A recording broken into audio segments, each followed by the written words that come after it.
Querido e amado por muitos fãs no Brasil, principalmente na região sudeste do país, aquele que é considerado até hoje o pai de toda uma comunidade, hoje eu vou analisar o mapa astrológico de Alexandre Magno Brandão, ou Chorão.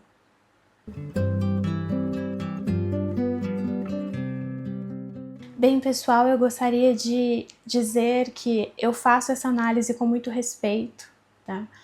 É uma pessoa que já se foi, fica aqui como uma espécie de homenagem, né, a ele, com amor e com muito respeito, né? Se você é fã, se você gosta, é com esse espírito que eu venho hoje, tá?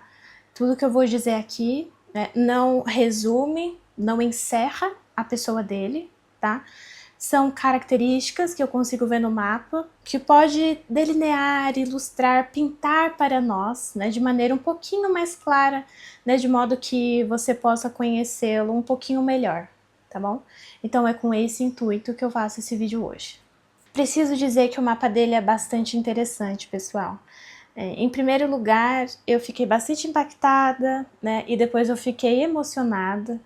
Ele fez parte, né, da juventude, da adolescência e começo de vida adulta de todos nós, eu acho, acredito, ainda mais nós aqui da região sudeste do país, né? O mapa dele é bastante complexo, tá? Tem muitas camadas. E eu gostaria de começar desenhando para vocês a primeira coisa que nós vemos, por assim dizer, quando nós olhamos o mapa, né? Quando eu olhei o mapa. E eu quero desenhar de maneira bastante ilustrativa para vocês pegarem a coisa. À primeira vista, né, o que nós enxergamos, né, no Chorão, no Alexandre Magno, né, ele tem um nome muito potente. E isso já nos mostra a dualidade que ele, né, acredito que ele tinha. Né? Então ele é conhecido publicamente como Chorão, né, e na casa 10 dele nós encontramos o signo de Câncer. Então faz muito sentido. Casa 10 é vida pública. Então, como que ele se apresentava para as pessoas, né, com a vestimenta de Câncer, com a água, né? Ele tocava o coração das pessoas. Pois bem, então, né, essa face do Chorão é uma.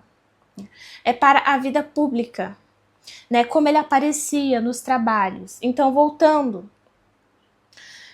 Em primeiro lugar, nós conseguimos enxergar uma espécie de água, lago, né, um oceano muito bonito, né, que parece bastante emocional, bastante artístico, por vezes calmo, por vezes agitado, né, bastante poético, que alcança o coração de alguma forma, que fala de amor. Pois bem, é porque, né, em primeiro lugar, no que diz respeito a carreira, a vida pública, nós temos a primeira linha do triângulo de água que existe no mapa dele, né? É como se fosse um escudo. É engraçado, né? Pode parecer engraçado, mas é como se ele tivesse um escudo de água, né, para o externo, né? Para a vida pública e em como ele trabalhava. Então a gente tem o signo de Câncer na casa da vida pública, né? A gente tem o signo de Escorpião, mais água. Mas é uma água mais profunda, mais escura, um pouco mais tensa, né? Uma água de Escorpião, uma água de Marte na casa 2, né? E nós temos também a parte da fortuna. A parte da fortuna, pessoal, fala de onde a pessoa, né, tira a sorte dela, né? Na casa 2, quer dizer que a pessoa vai ter bastante recursos materiais, né? Não vai lhe faltar oportunidades e uma espécie de sorte no que diz respeito a ganho de dinheiro mesmo, tá? Porque é casa 2. Nós temos aqui, né, em relação a recursos materiais, fertilidade e sorte. O terceiro ponto do triângulo, que fecha aqui o triângulo, tá? De como ele era visto pelos fãs, pelas pessoas externamente, é o signo de Peixes, então outro signo fértil, né? E é um signo relacionado à espiritualidade, né? É uma espiritualidade fértil, né? Então, mais água, né, na casa 6, que é a casa do trabalho, do esforço no trabalho, né? E nós temos aqui, pessoal, o nó do norte na casa 6. Então, o que que isso simboliza?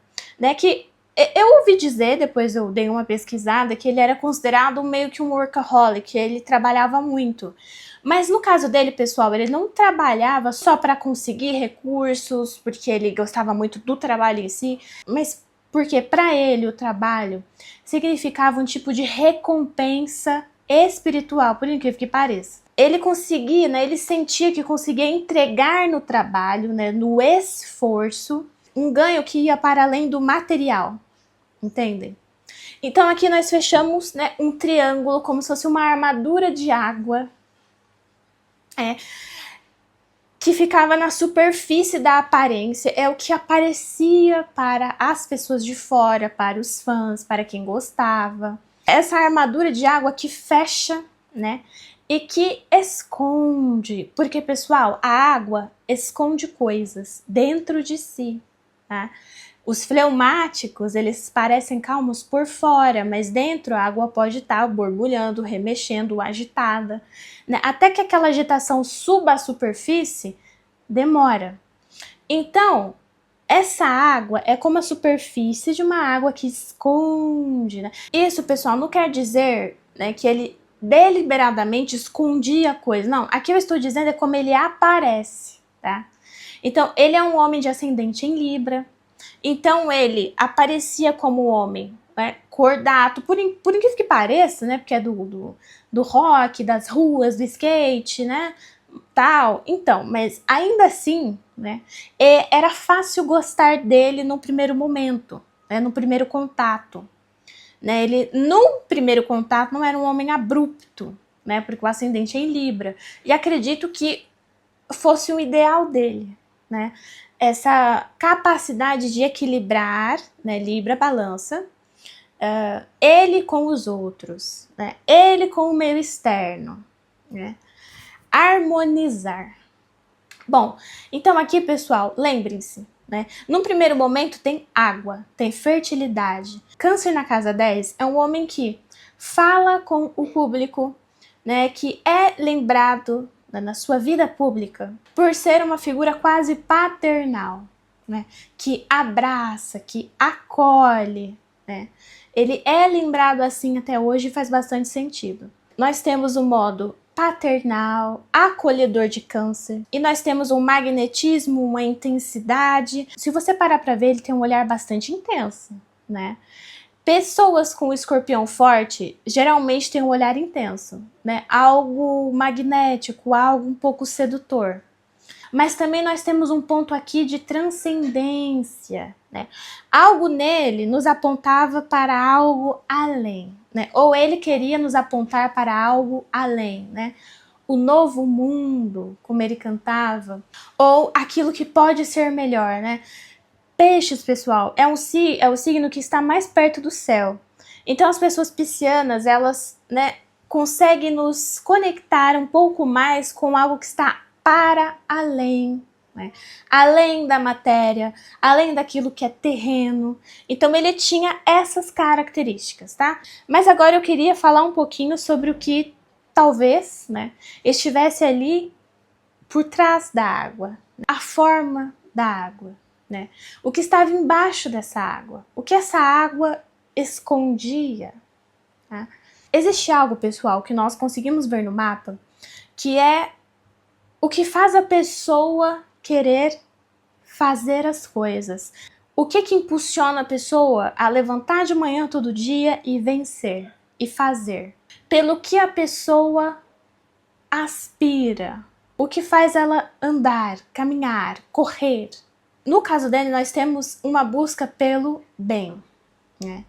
O que o impulsionava é encontrar aquilo que era bom, o melhor lado da vida, né? Ou o que lhe parecia o melhor lado da vida. E algo relacionado à arte e às relações interpessoais. E depois que ele encontrasse esse bem, Libra, ele gostaria de permanecer nesse bem, né? Fincar o pé nessa terra, que para ele parecia muito boa e agradável. Aqui a gente tem o signo de Touro. Então, a motivação dele, né, para fazer as coisas era essa, a motivação mais pura, a melhor motivação. E também, né, ampliar a coisa boa que ele encontrou na vida. né? As coisas boas, ampliar, né? E permanecer ali proporcionando aos outros, né, o bem que ele encontrou. Porque, pelo que eu vi, pessoal, ele gostava muito de compartilhar. E para nós aprofundarmos mais, eu gostaria de falar dos 3 pontos principais que eu analiso no mapa, né, que é o tesouro que a pessoa tem, né, a falta que a pessoa tem e o escape que eu vejo no mapa. Bom, sobre o tesouro dele, né, aqui tem a ver com o signo de Escorpião, né, Júpiter em Escorpião, a parte da fortuna em Escorpião. Era um homem que tinha um senso de perigo bastante forte. É um homem que enxergava os perigos, né, antes que eles acontecessem. Antes que os perigos chegassem, ele já percebia, né? Então era um homem que dificilmente era pego de surpresa, né? E que tinha uma certa sorte, né, uma certa proteção contra perigos externos, contra a maldade, né, contra a escassez também aqui. E ele também, pessoal, era uma pessoa que tinha um senso de identidade de eu bastante forte, né, porque ele tem Júpiter na 1, né, casa 1 é o eu. Então, ele não se perdia, né, dele mesmo, sob certo aspecto. Depois eu vou explicar umas coisinhas um pouquinho mais complicadas que eu vi no mapa, mas assim, de antemão, ele tinha bastante senso de eu, né? Quem sou eu? Né? Por mais que às vezes isso não fosse algo estridente, né, ele era um homem bastante presente para ele mesmo, sabe?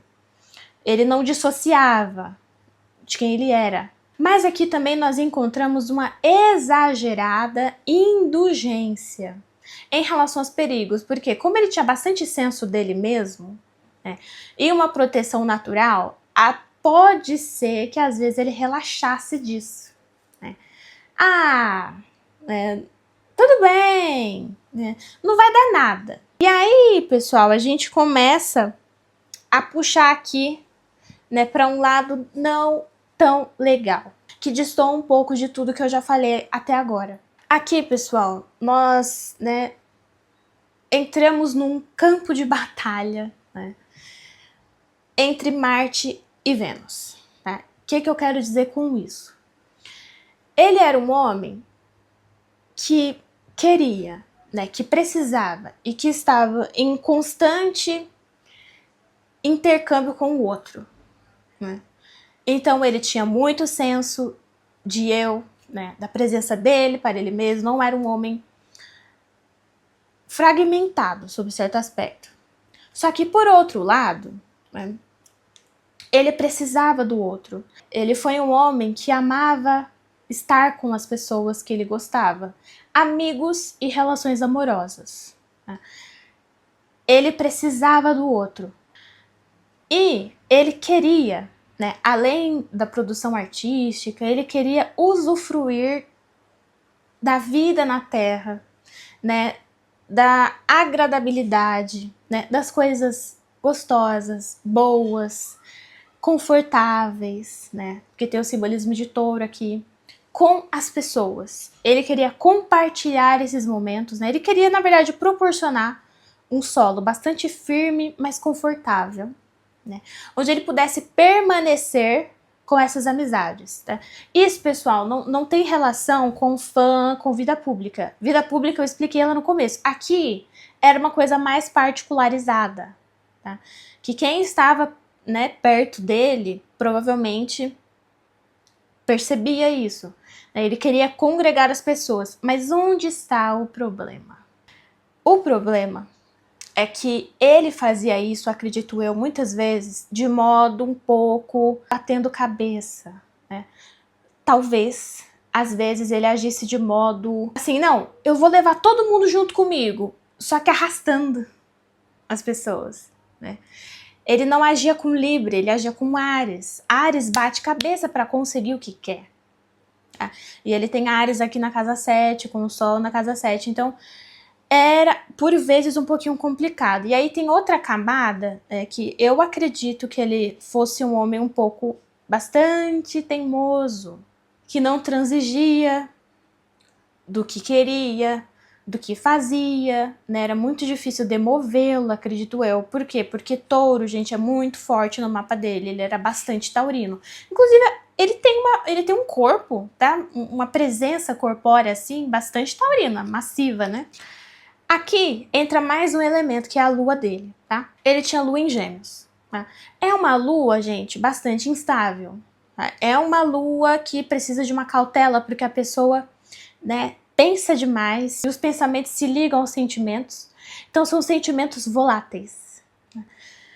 Daí, né, isso ajudava com os pensamentos dele, porque ele era uma pessoa com um raciocínio, acredito eu, rápido, né, que ligava uma coisa com a outra de maneira rápida, só que dava uma certa instabilidade, né? Então acredito eu que se ele não conseguir arrastar as pessoas junto, né, e se não fizesse o que ele queria, e se ele não conseguisse aquilo que ele queria, que era se deleitar e ter prazeres e, né, ter pessoas ao redor dele desfrutando da vida com ele, acredito que ele se tornava instável e turbulento, tá? Porque é uma lua em Gêmeos, tá? Então existe uma instabilidade aqui. Aí tem outra camada, tá? Que eu vou ser bem cautelosa pra falar, que todo mundo já sabe, né? Só que, assim, ó, touro, pra ele, tinha dois aspectos, né? Um aspecto bom, que era encontrar coisas boas, coisas gostosas na vida, né? Se deleitar com aquilo e compartilhar isso com as pessoas que ele ama, tá? Casa 7. Só que ele não tinha só Vênus e Mercúrio em touro, ele também tinha Marte e Saturno em touro na casa 8, tá? Quem entende um pouquinho mais de astrologia vai pegar o que eu quero dizer, mas é uma vivência de touro mais intensa, né? E que não se limita a prazeres comuns, tá? De comer coisas gostosas, né? De ouvir uma música romântica, de falar de amor, mas a pessoa pode cair realmente, né, em vícios e coisas assim, porque é uma vivência muito intensa, tá? De touro, né? Então, é uma pessoa que tem que tomar muito cuidado, sabe? Se você, né, tem Saturno, Marte em touro, tá? Se você é bastante taurino nesse sentido, além disso tem outros planetas, cuidado com vícios, cuidado com,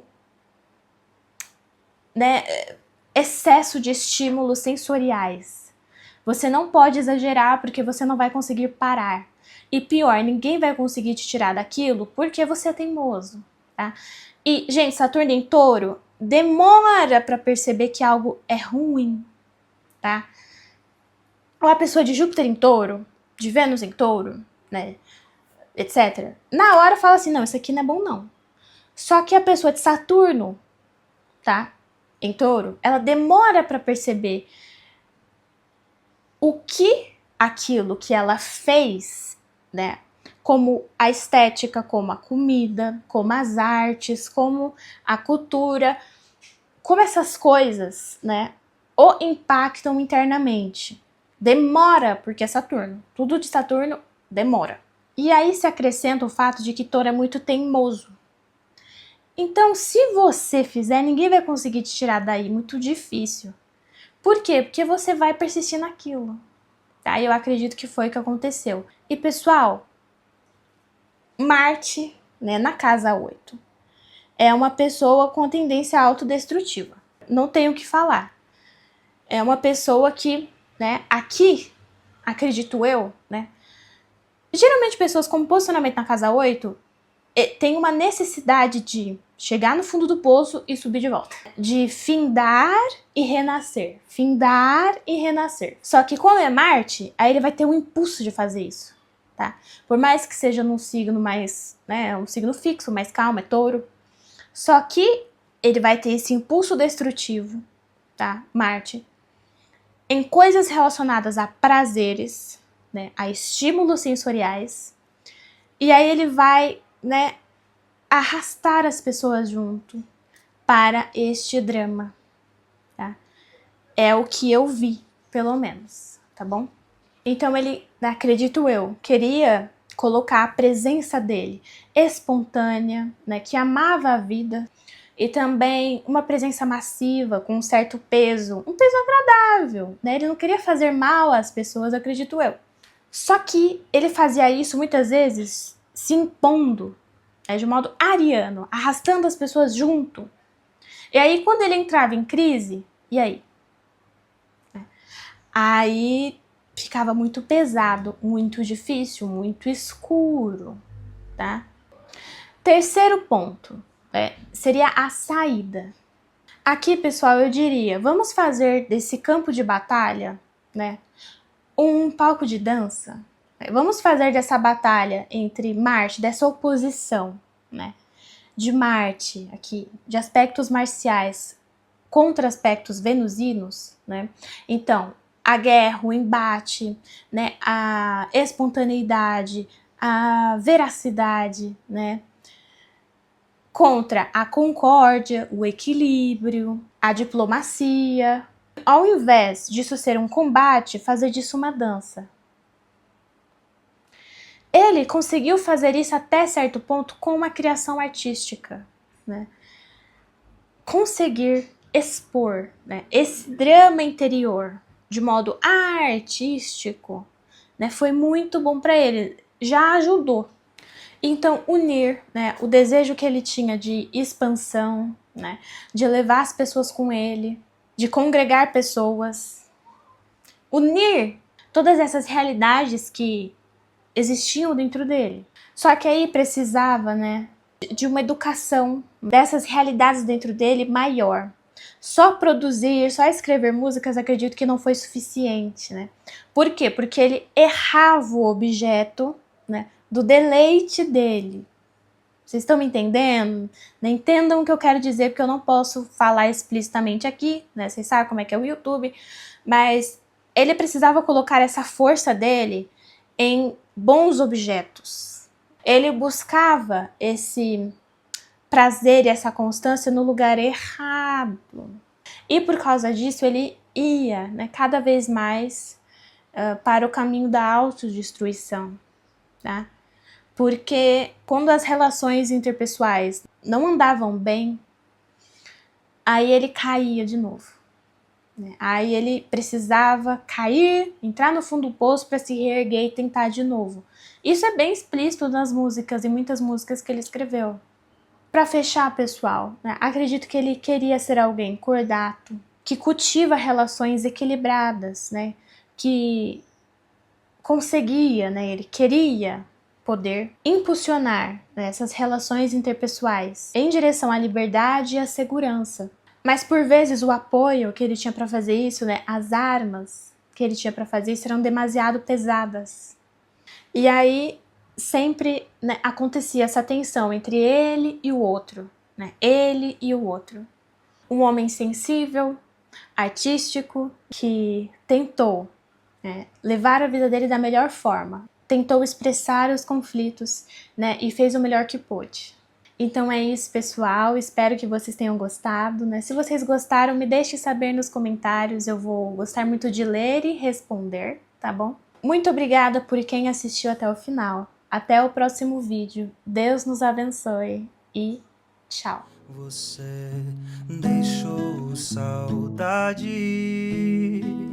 você deixou saudade. Quero te ver outra vez, quero te ver outra vez. Você deixou saudade.